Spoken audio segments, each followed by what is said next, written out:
अस्सलाम वालेकुम, welcome to my channel. Now I am discussing about the liquid oil drop model. अच्छा, अब इसके बारे में क्या है, ये क्या थेरीज है वो मैं आपको बताऊंगी। Before starting my video please like and share my video and also subscribe my channel. Now let's start my video. Liquid oil drop model या फिर इसको हम कलेक्टिव मॉडल भी कहते हैं, ठीक है। कलेक्टिव मॉडल कह रहे हैं, लिक्विड ऑयल ड्रॉप मॉडल कहते हैं। ये आया क्यों, इसकी ज़रूरत क्यों पेश है, उसकी वजह रीज़न बताऊंगी मैं आज आपको।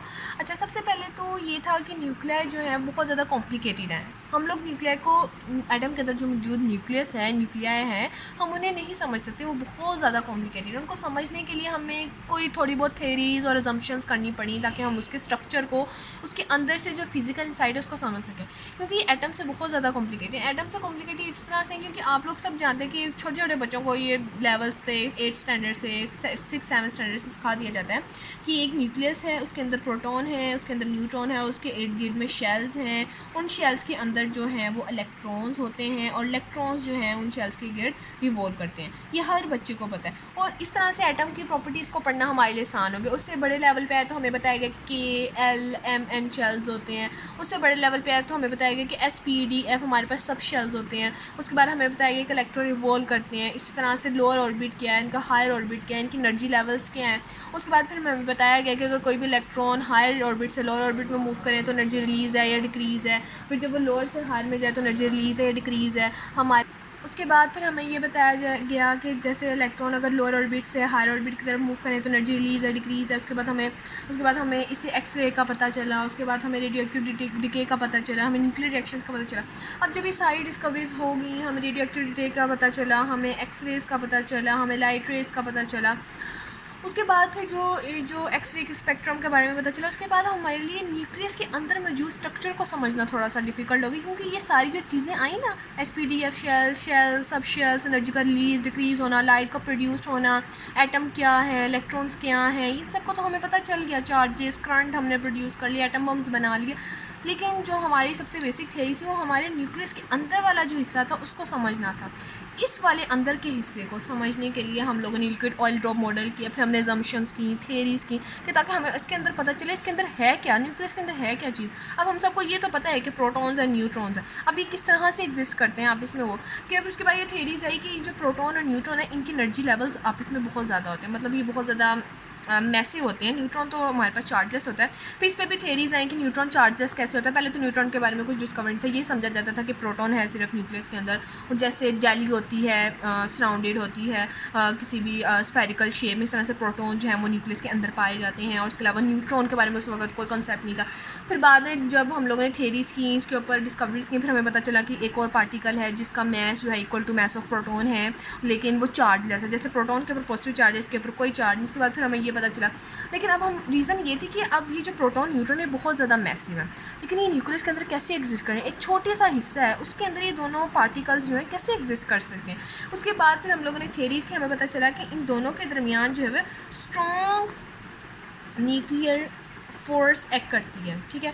प्रोटॉन के दरमियान, न्यूट्रॉन के दरमियान, प्रोटॉन न्यूट्रॉन के दरमियान, ये तीन हमारे पास कॉम्बिनेशन है, प्रोटॉन न्यूट्रॉन और न्यूट्रॉन। इन तीनों के दरमियान जो है ना हमारे पास जो है स्ट्रॉन्ग न्यूक्लियर फोर्स एक्ट करती है। लेकिन स्ट्रॉन्ग न्यूक्लियर फोर्स की जो रेंज है ना वो बहुत शॉर्ट रेंज है। इसी वजह से जो प्रोटॉन न्यूट्रॉन आपस में एक दूसरे के साथ टाइटली पैक्ड हुए हुए हैं, जम्बल्ड फॉर्म में टाइटली पैक्ड हुए हुए हैं और न्यूक्लियस के अंदर एग्जिस्ट करें। इस वजह से हमारे पास न्यूक्लियस अपनी सही हालत में, नहीं तो न्यूक्लियस रप्चर हो जाता है, ठीक है।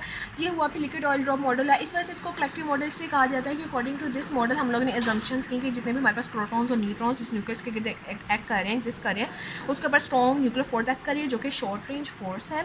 और इसके अलावा ये है कि जंबल ऑफ प्रोटॉन्स और न्यूट्रॉन्स है इसमें, और जो इनको, और इसके अलावा प्रोटॉन और न्यूट्रॉन के कॉम्बिनेशन को न्यूक्लियॉन्स कहा जाता है, ठीक है ना। न्यूक्लियस क्या है कि जब हम प्रोटॉन और न्यूट्रॉन को ऐड अप करते हैं, इनके कॉम्बिनेशन को, इनकी प्रॉपर्टीज़ को, तो हमको क्या कहते हैं, न्यूक्लियॉन्स कहा जाता है, ठीक है। उसके बाद क्या हुआ कि अब यही जो न्यूक्लियॉन्स न्यूक्लियस के अंदर एग्जिस्ट करते हैं ना, इनकी जंबल को, इनके प्रोटॉन्स को हमने कहा कि जो न्यूक्लियॉन्स है, क्योंकि न्यूक्लियस के अंदर बेशुमार न्यूक्लियॉन्स एक्ट करेंगे। एक प्रोटॉन एक न्यूट्रॉन को ऐड किया वो न्यूक्लियन बन गया, फिर दूसरा प्रोटॉन दूसरा न्यूट्रॉन को ऐड किया वो न्यूक्लियन बन गया।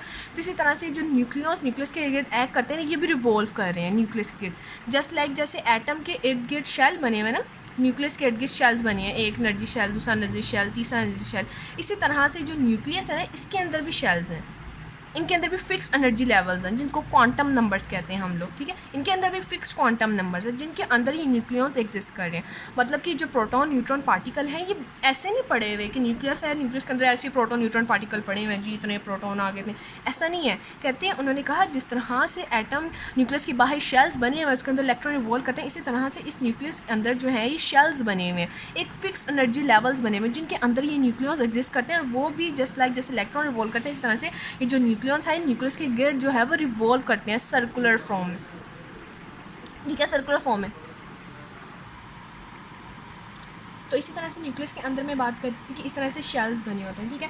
शेल्स के अंदर इस तरह से न्यूक्लियन जस्ट लाइक इलेक्ट्रॉन जो है एटम के इर्द गिर्द शेल्स में इलेक्ट्रॉन रिवॉल्व करते हैं, अपनी एनर्जी एक्सचेंजेस करते हैं, कोलाइड करते हैं दूसरे इलेक्ट्रॉन से, और एक इलेक्ट्रॉन दूसरे इलेक्ट्रॉन की फील्ड में भी जाता है। इसी तरह से न्यूक्लियस का भी न्यूक्लियंस का भी हिसाब न्यूक्लियस में इस तरह से, तो इस तरह से वो न्यूक्लियस के अंदर जो न्यूक्लियंस है इस तरह से रिवॉल्व करते हैं, ठीक है, रिवॉल्व करते हैं, उसके अंदर इस तरह से एनर्जी एक्सचेंजिंग करते हैं। एक न्यूक्लियन दूसरे न्यूक्लियन के साथ जाकर कोलाइड करेगा, जो दोनों आपस में एक दूसरे के साथ जाकर कोलाइड करते हैं तो उनकी एनर्जी एक्सचेंज होती है, एनर्जी इंक्रीज डिक्रीज होती है। इस सारा फिनोमेना जो हो रहा था उसके साथ अंदर हो रहा था। अच्छा, अब बात यह है कि इस जो न्यूक्लियस के स्ट्रक्चर को समझने के लिए हमने लिक्विड ऑयल ड्रॉप मॉडल को क्यों यूज़ किया, इसकी ना दो एनालॉजीज़ हैं, इनकी एनालॉजीज़ हैं, बेशुमार इनकी एनालिसिस है। पहली एनालिसिस ये है कि आप लोग देखते हैं कि लिक्विड ऑयल ड्रॉप मॉडल है, लिक्विड के अंदर मौजूद पार्टिकल्स होते हैं, ठीक है, पार्टिकल्स होते हैं। अब जैसे आप देखते हैं कि सॉलिड के जो पार्टिकल हैं वो बहुत ज़्यादा टाइटली पैक्ड होते हैं, लिक्विड के पार्टिकल सॉलिड से कम टाइटली पैक्ड होते हैं, और गैस के जो पार्टिकल्स होते हैं वो बहुत फार अवे होते हैं और वो टाइटली पैक्ड नहीं होते, राइट, उनमें बहुत ज़्यादा एयर फील्ड होती है और एयर फॉर्म होती है, ठीक है। सो डैट लाइक है ये जो एनालिसिस है, एनालिसिस ये है कि जिस तरह से लिक्विड ऑयल ड्रॉप के अंदर जो पार्टिकल्स होते हैं वो हियर एंड देयर मूव कर सकते हैं, इतने ज़्यादा टाइटली पैक्ड नहीं होते, इसी तरह से न्यूक्लियस के अंदर मौजूद जो न्यूक्लियॉन्स हैं वो भी इस तरह से मूव करते हैं, ट्रैवल करते हैं। पहली एनालॉजी तो होगी ये वाली, ठीक है, पार्टिकल मूवमेंट की, ठीक है। और दूसरी एनालॉजी इन दोनों के दरमियान जो सिमिलर, जो हम लोग लिक्विड ऑयल ड्रॉप मॉडल को न्यूक्लियस मॉडल के साथ क्यों कंपेयर करें, इनकी सिमिलैरिटी की वजह से। पहली सिमिलैरिटी तो ये होगी। अब दूसरी सिमिलैरिटी इनमें ये होती है कि जिस तरह से जो लिक्विड की शेप है, जो लिक्विड की इक्विलिब्रियम शेप है, मतलब कि पानी है, पानी को अगर आप किसी भी जग में रखते हैं वो एक इक्विलिब्रियम शेप अपना लेते हैं, उस शेप का पानी बन जाता है। इसी तरह से न्यूक्लियस की भी शेप होती है, न्यूक्लियस स्फीयर्स में होते हैं, ज़्यादातर जो स्टेबल न्यूक्लियाई होते हैं ना वो स्फीयर शेप में होते हैं, जिनके अंदर न्यूक्लियॉन्स के अंदर जो शेल्स हैं जिस तरह से। अच्छा, एक और बात मैं आपको बताना चाह रही थी, जैसे हम लोगों ने फिक्स किया हुआ के शेल में 2 इलेक्ट्रॉन हो, एल शेल में हमारे पास जो हैं वो 6 हो, एल शेल में हमारे पास 8, आगे फिर 12, 16 हमारे पास, इस तरह से हम लोग कहते हैं वो शेल जो स्टेबल होता है, जिनके अंदर, इन शेल्स के अंदर जिनके अंदर जो मौजूद इलेक्ट्रॉन्स है वो फुली फिल्ड ऑक्यूपाइड हो, मतलब शेल में जितने कागज हैं इतने शेल में 2 हैं तो अगले शेल में 8 होने चाहिए, उससे अगले शेल में 1 2 है उसमें 8 होने चाहिए, अगले में 16 होने चाहिए, कि एल एम, और एन में हमारे पास 32 होने चाहिए। इसी तरह से हमारे पास जो शेल्स के अंदर मौजूद जो इलेक्ट्रॉन्स होते हैं ना, हमने उनकी स्पेसिफाई की होती है कंडीशन कि शेल में इतने होने चाहिए, शेल में इतने होने चाहिए, अगर शेल में इतने इतने इलेक्ट्रॉन होंगे तो वो एटम स्टेबल होगा। इसी तरह से न्यूक्लियस के मौजूद जो न्यूक्लियस होते हैं ना वो भी इसी तरह शेल्स में होते हैं और वो इस तरह से रिवॉल्व कर रहे होते हैं न्यूक्लियस के अंदर, तो उनके भी जो न्यूक्लियन की जो एनर्जी लेवल होती है, न्यूक्लियस के अंदर जो मौजूद जो न्यूक्लियंस होते हैं ना उनकी भी एनर्जीज इसी तरह से ही होती हैं, ठीक है, कि मतलब कि उनकी भी हमने फिक्स किए होते हैं कि इतने न्यूक्लियस इतने शेल में होने चाहिए, इतने न्यूक्लियस इतने शेल में होने चाहिए, तभी हम कहते हैं ये न्यूक्लियस जो स्टेबल है। इसी तरह से यही बात में इस पर भी फॉलोड होती है कि इसी तरह से जो न्यूक्लियस की शेप होती है ना वो कौन लोग जजमेंट कर रहे थे, न्यूक्लियस की इंटरेक्शन, मतलब कि एक न्यूक्लियस की इंटरेक्शन जज कर रही होती है कि न्यूक्लियस की शेप कैसी बनेगी, ठीक है, इक्विलिब्रियम शेप। इसी तरह से जैसे लिक्विड ऑयल ड्रॉप मॉडल में पार्टिकल्स की जो इंटरेक्शन है वो बता रही थी कि अगर पार्टिकल टाइटली पैक्ड में ऐसे जुड़े हुए हैं, अगर साथ साथ ऐसे जुड़े हुए हैं तो स्क्वायर शेप बना देगी, ऐसे सर्कुलर फॉर्म में अगर जुड़े हुए हैं तो सर्कल बना दी। इसी तरह से जो ज़्यादातर न्यूक्लियॉन्स होते हैं ना न्यूक्लियस के अंदर मौजूद, वो उनको हम स्टेबल इसलिए कहते हैं क्योंकि वो स्फेरिकल शेप में, इस तरह से अगर वो स्फेरिकल शेप में हो तो हम उनको एक स्टेबल कहते हैं, क्योंकि जो न्यूक्लियस है उनकी इंटरेक्शन की वजह से एक तो इक्विलिब्रियम शेप आ गई, ठीक है। दूसरी हमारे पास, अच्छा, इसी तरह से हमारे पास और भी बहुत ज़्यादा एनालॉजीज़ हैं इसकी लिक्विड ऑयल ड्रॉप मॉडल को जो हम इसके साथ करते हैं। इसके अलावा हाँ, इनकी कॉन्स्टेंट डेंसिटी होती है, मतलब बहुत लिक्विड और जो ऑयल ड्रॉप मॉडल है लिक्विड है, लिक्विड के पार्टिकल्स हैं, इस तरह से न्यूक्लियस के अंदर मौजूद न्यूक्लियंस हैं, इनकी जो होती है कॉन्स्टेंट डेंसिटी होती है, due to its constant density हम लोग इनको इनकम्प्रेसिबल स्टेट कह देते हैं, दोनों इनकम्प्रेसिबल होते हैं due to its constant density, ठीक है। इनकम्प्रेसिबल हो गए ड्यू टू इट्स कॉन्स्टेंट, ये इन तमाम एनालिसिस की वजह से हम लिक्विड ऑयल ड्रॉप मॉडल को जो है वो इसके साथ कंपेयर करते हैं। और हाँ, तीसरी और सबसे मेन मेजर जो है एनालॉजी वो ये है कि जब लिक्विड के पार्टिकल्स को कहा जाता है ना कि वो ऑसिलेट करें, ठीक है, उनको किसी भी वाइब्रेशनल उनके साथ एनर्जी को जोड़ा जाता है, कोई भी एक्सटर्नल सोर्स जाता है, उनको कहा जाता है कि लिक्विड के जो पार्टिकल है इज अलाउड टू ऑसिलेट करें, तो क्या करते हैं वो अपने आप को ब्रेकअप करना स्टार्ट करते हैं दोनों पार्टिकल्स। इस तरह से न्यूक्लियस का भी ये हिसाब है कि जब इनको अलाउड किया जाता है कि ऑसिलेट करें। इनका ऑसिलेशन किस तरह से होता है कि इनके अंदर कोई भी न्यूक्लियस है उसको अगर हम न्यूट्रॉन की बम्बार्डमेंट करते हैं किसी भी न्यूट्रॉन की, किसी भी अल्फा पार्टिकल की या किसी भी प्रोजेक्टाइल की, हम जब उन पर बम्बार्डमेंट कराते हैं ना तो फिर उसमें क्या होता है कि वो अपने आप को दो हिस्सों में कन्वर्ट कर देता है. तो fission process is just like the oscillations is just like the oscillation which is allowed it's just like the process in which we allow the particles of the liquid to oscillate. ठीक है.